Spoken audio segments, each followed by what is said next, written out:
morning, everyone. Thank you for being with me this morning. I also have with us Brian Haas, our state attorney, and I'm eternally grateful that you came out and spent all night here with us. Let me tell you what happened. It started about 12:22 this morning, Saturday morning.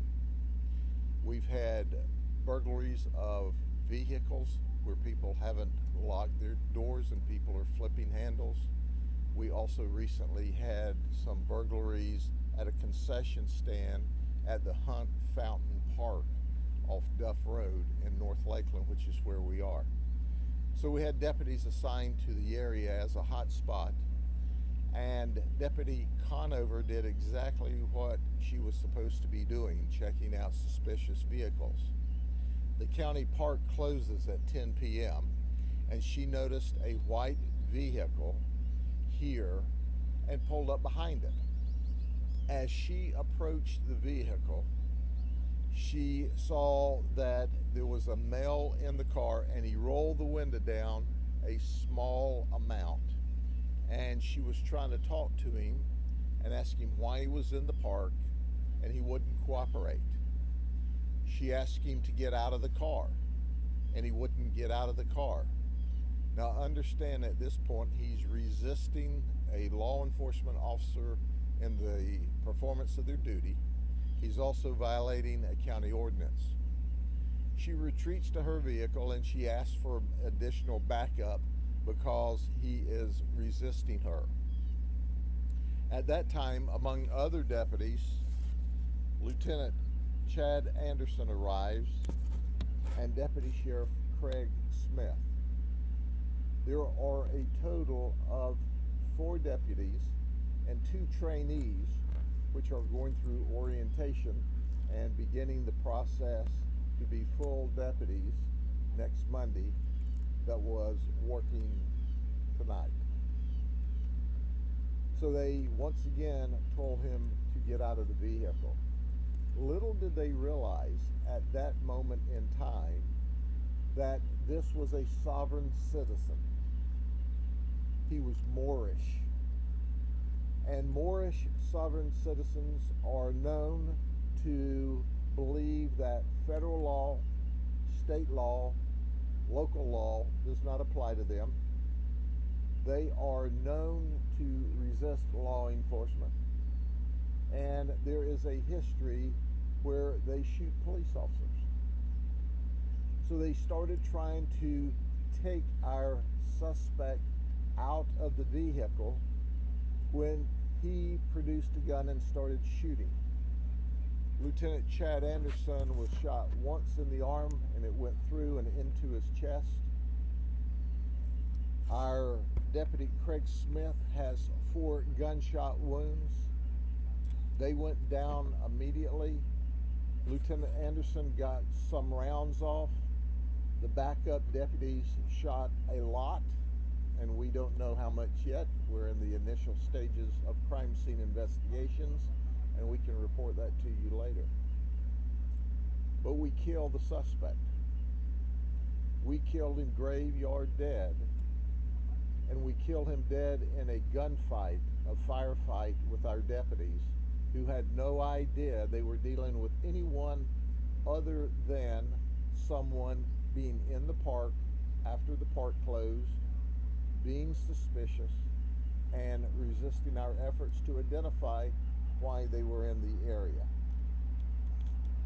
Lieutenant Chad Anderson underwent emergency surgery, and he's in critical but stable condition in intensive care.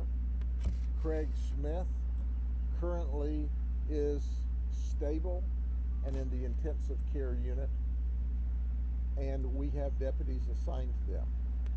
All of this information is initial, and as you know, I release the information that we know, and it's subject to modification or change or addition later on, and that certainly will be the case now as the investigation goes on. We're not identifying the suspect at this moment because we're searching for next of kin. He appears to be living out of his vehicle. We see where another law enforcement agency had an interaction with him in another county park approximately a month ago. That's under investigation as well. We'll release information later today. But as a result of the gunfight, as a result of the suspect shooting at our deputies, striking two of our deputies, creating critical injuries, we shot and killed him. He chose that outcome, and we obliged him. I want to turn this over, and then we'll answer questions after our state attorney, Mr. Haas, talks to you. Thank you, Sheriff. I'd just like to start out by saying this morning this is another example of an incident that shows how dangerous the job of a law enforcement officer is. What would seem to be a routine interaction with a person turns into a very scary and dangerous situation, potentially deadly. So I think it's important that all of us remember that when we're thinking of our law enforcement officers. I'm out here because of my deep concern for the deputies that were injured, and also to support law enforcement and our sheriff. I'm also out here because the way we handle officer-involved shootings here in this circuit is we have a task force in place, and there will be multiple investigations that will occur, but under my task force we have highly trained detectives from throughout our circuit, Highlands County, Hardy County, Polk County, the many agencies, and they're going to review everything that happened, get all the details, and present a report to me for my review at the conclusion. The goal of this is to give the public a very transparent, thorough investigation so everyone knows what happened and how it happened. And we're working on that now, and we want to move as quickly as we can, but being thorough is the most important thing. So we just wish the best for the deputies that are injured, and we'll have the report as soon as possible to the public. Thank you. Once again, I want you to see what two heroes look like. Two that were shot in the line of duty while they were standing in the gap between good and evil, while they were protecting the people of Polk County while they slept peacefully in their home in this very neighborhood. I ask that you keep them and their families in your prayers. They have significant injuries to overcome, and the road to recovery is not going to be easy from these significant injuries. But they're strong, they're great men, and the other deputies are not injured physically, but emotionally, obviously, they're shook up because they were in the middle of a gunfight with a very dangerous sovereign citizen just last night.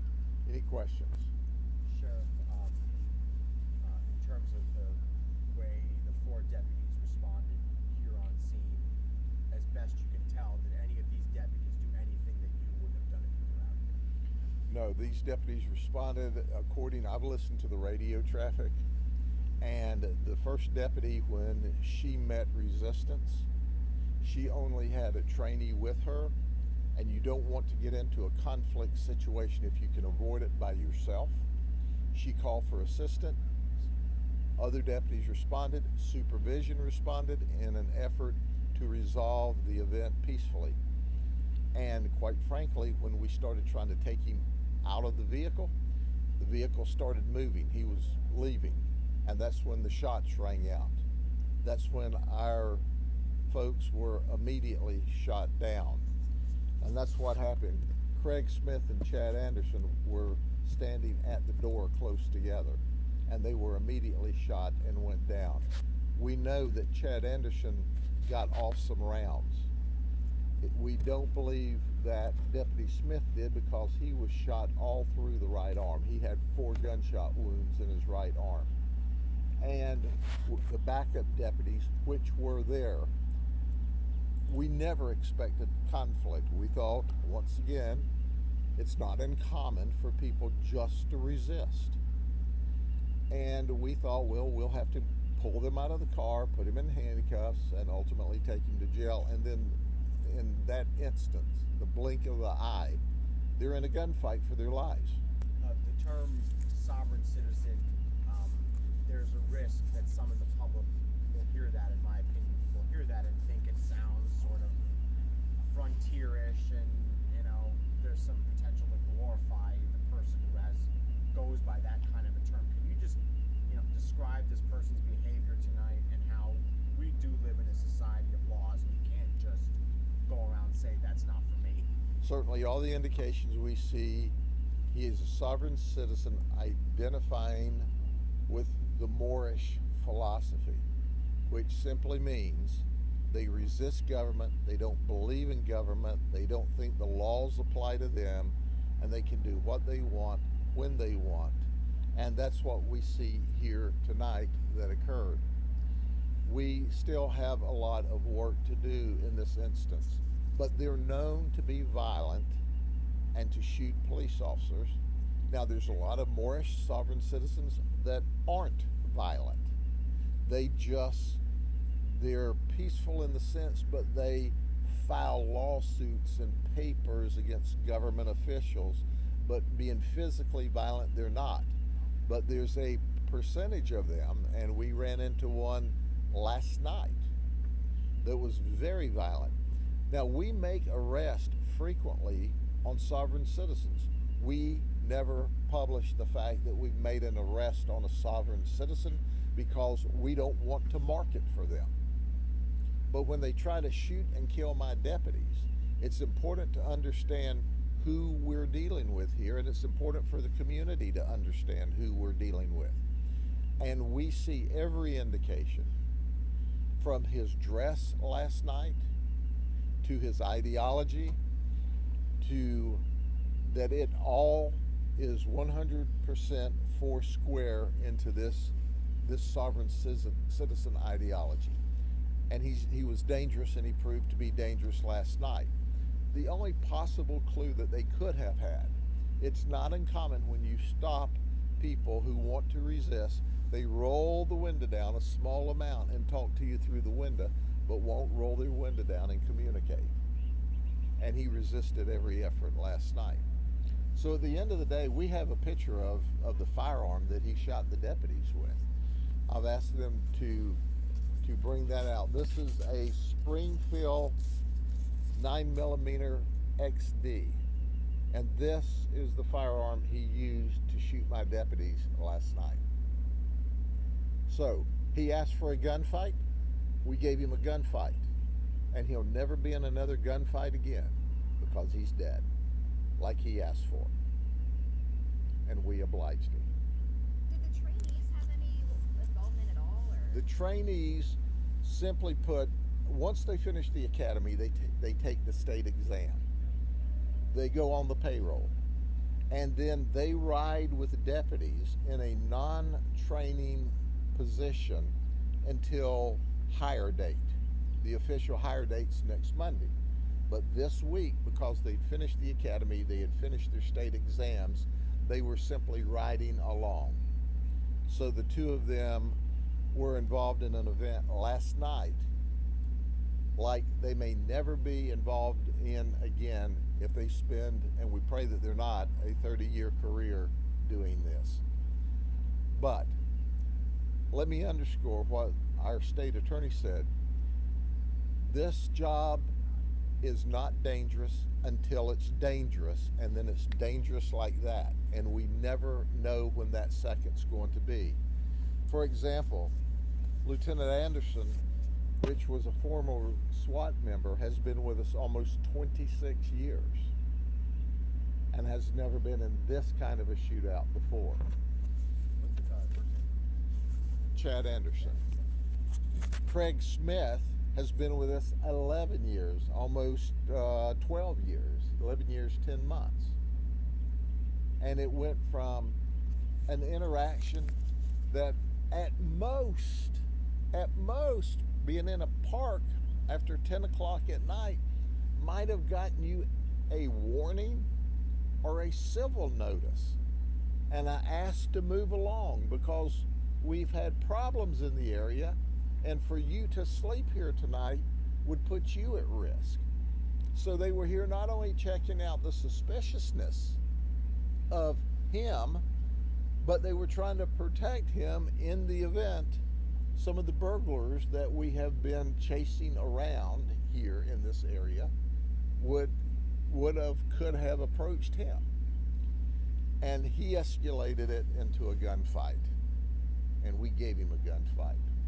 And then Smith has 4 gunshot wounds. Do you know where? In his right arm. And then Anderson was shot in the arm that went through his chest. He went through emergency surgery. He's in critical but stable condition. Yes. Okay? I always got more, Sheriff. Yes. I assume that this sovereign citizen was not the suspect you were looking for in these burglaries or anything like that. No, he was not. Yeah, okay. This sovereign citizen was not a suspect in the burglaries. And what happens, usually these folks are teenagers flipping door handles, looking for credit cards, cash, and guns. We've arrested several in this North Lakeland area. We arrested one for breaking into the concession stand here, but we had extra patrols in this area because people don't lock their car doors, and as a result, we have these car flippers. When we saw this suspicious vehicle, we thought, well, is this one of our burglars? It's evident it wasn't. And at that particular time, the most this guy, he had no outstanding warrants. The most that would have happened to him is a citation for being in the park after closing hours. But with him not being a suspect in these burglaries, they probably would have just told him to move along.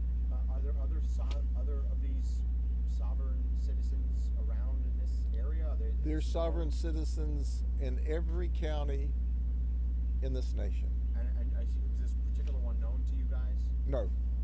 No. No. We don't think he's even from the Polk County area. And we're still running that down right now. Okay? Thank y'all very much. Have a good day.